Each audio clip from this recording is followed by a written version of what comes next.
Praise lord.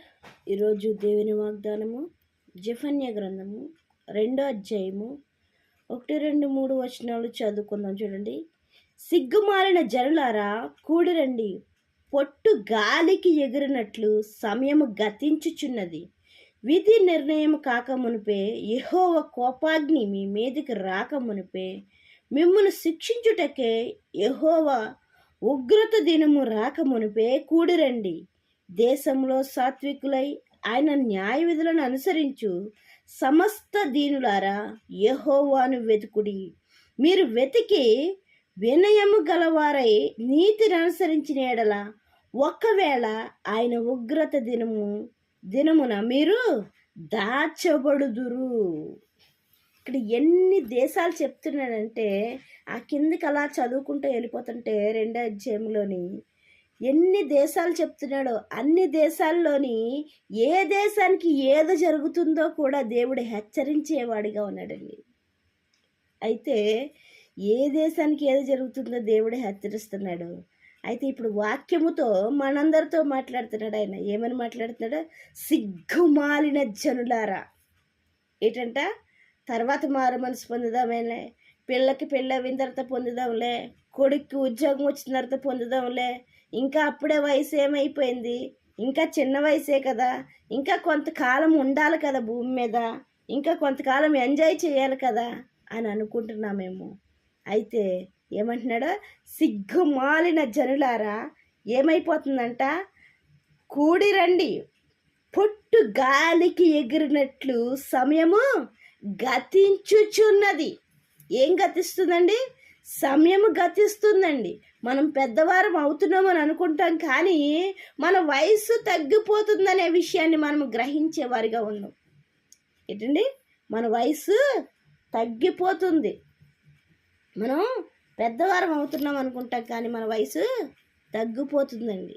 ఇక్కడ ఏం చెప్తున్నాడంటే, సమయము గతించుచున్నది, సమయము దగ్గర పడిపోచున్నది, దేవుని రాకడ దగ్గర పడిపోచున్నది.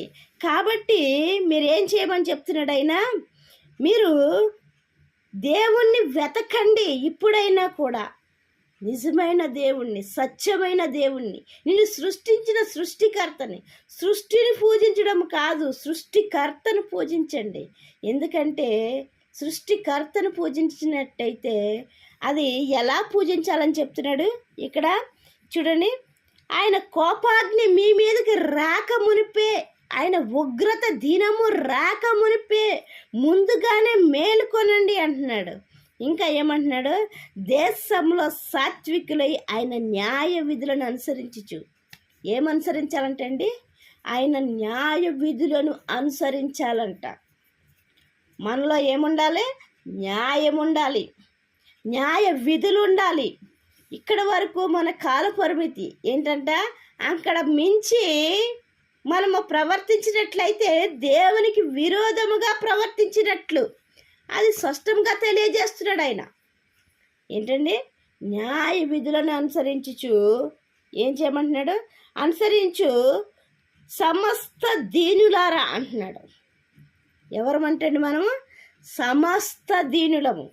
ఇంకా సమస్త దీనులారా యెహోవాను వెతుకుడి. దేన్ని వెతకమంటున్నాడు ఆయన? యెహోవాను వెతుకుడి. ఎందుకంటే ఆయన ఇప్పుడే దొరుకుతున్నాడు, ఆయన ఇప్పుడే మనకి దొరికేవాడిగా ఉన్నాడు. కొద్ది రోజులు అవ్విన తర్వాత మనం ఎంత వెతికినా కూడా దొరకడంట. ఆయన ఎంత వెతికినా కూడా దొరకడంట. ఎలా దొరకడంట? తూర్పు నుంచి పడమట, పడమట నుంచి తూర్పు వెతికినా కూడా ఆయన దొరకకుండా ఉండేవాడిగా ఉన్నాడంట. ఆయన ఎవరో కదండి, వాక్యమే. ఏంటండి? ఆది యందు వాక్యము ఉండెను, వాక్యము దేవుని యొద్ద ఉండెను, వాక్యమే దేవుడై ఉండెను. ఆ దేవుడు మనకి దొరకాలంటే ఆయన దొరుకు కాలమందు మనము వెతికేవారిగా ఉండాలి. తర్వాత మనం ఎంత వెతికినా కూడా దొరకదని బైబిల్లో రాసిందండి. ఎందుకంటే ఆయన ఉగ్రత దినమున రాక మునిపే మీరు వెతకండి అని చెప్తున్నాడు. ఆయన వెతకడమే కాకుండా ఏం చేయమని చెప్తున్నాడు? మీరు వెతికి వినయము గలవారే నీతిని అనుసరించి నడిచిన ఎడల. దేన్ని అనుసరించి నడవాలండి? వినయము గలవారై నీతిని అనుసరించి నడిచిన ఎడల ఏం చేస్తున్నాడండి ఆయన? ఒకవేళ ఆయన ఉగ్రత దినమున మీరు దాచబడుదురు. ఏం చేస్తున్నాడండి? ఉగ్రత తీరిపోయే వరకు కొంచెం సేపు దాగి ఉండని నిన్నేం చేస్తున్నాడు? అంతఃపురంలో దాచేవాడిగా ఉన్నాడండి ఆయన. ఆయన దాయడానికి, ఉగ్రత మన మీద రాకుండా ఉంచడానికి ముందుగానే వాక్యముతో మనకి హెచ్చరించేవాడిగా ఉన్నాడు. హెచ్చరిక నేర్పించేవాడిగా ఉన్నాడు. హెచ్చరిస్తూ చెప్పేవాడిగా ఉన్నాడు.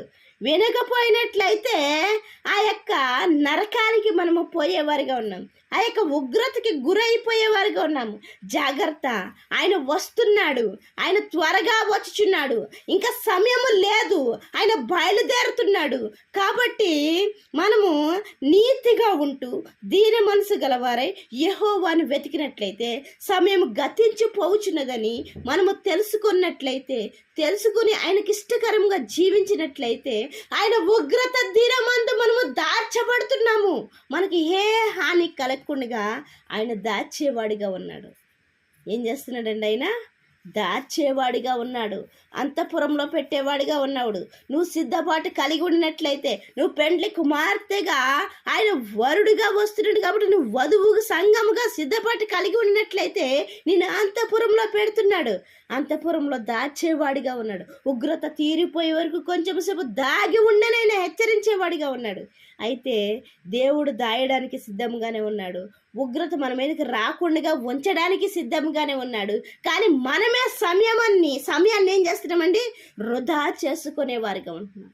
ఏం చేస్తున్నామండి? సమయాన్ని వృధా చేసుకుని జాగ్రత్త హెచ్చరిస్తున్నాడు ఆయన. వినయం గలవారే దేశంలో సాత్వికులై నీతిగా అనుసరించి నడిచిన ఎడల ఆయన ఉగ్రత దినమందు మీరు దాచబడదురని ఆయన హెచ్చరించేవాడిగా ఉన్నాడు.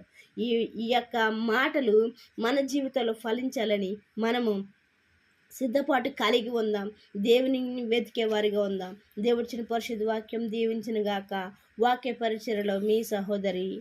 ఆమేన్.